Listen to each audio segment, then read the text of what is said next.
शर्म महसूस हो रही है कि आज डीसी साहब की इतनी देर से नींद नहीं खुली। आज हमारे ऊपर ये पूरी फोर्स भेज दी थी हमें धमकाने के लिए कि आज आपने हमारे उधर ऑफिस के आगे धरना दिया तो आपके ऊपर लाठीचार्ज किया जाएगा और 420 दफ़ा लगाई है हमारे लिए। अगर उधर मूव किया तो आपके ऊपर स्ट्रिक्ट एक्शन होगा और आपको हमने वो सर्विस है वो है वो निकाल देंगे हमें।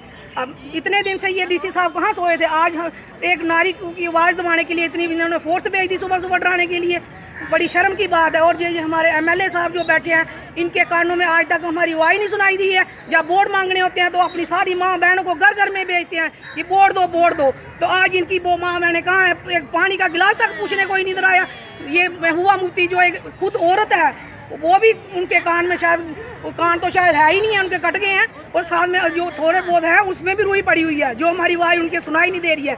लेकिन हम डरने वाले नहीं हैं। जब तक हमारी मांगे पूरी नहीं की हमारा जो है धरना प्रदर्शन जारी रहेगा। अगर हमारी बात नहीं मानेगी तो हम डरने डीसी के दफ्तर अभी भी हम जाने की कोशिश करेंगे, देखते हैं क्या होता है। लेकिन हमारी मांगे नहीं पूरी की तो हम उग्र से उग्र प्रदर्शन करेंगे। फिर हम जो भी इनकी वो नुकसान होगा वो सरकार की जिम्मेवारी।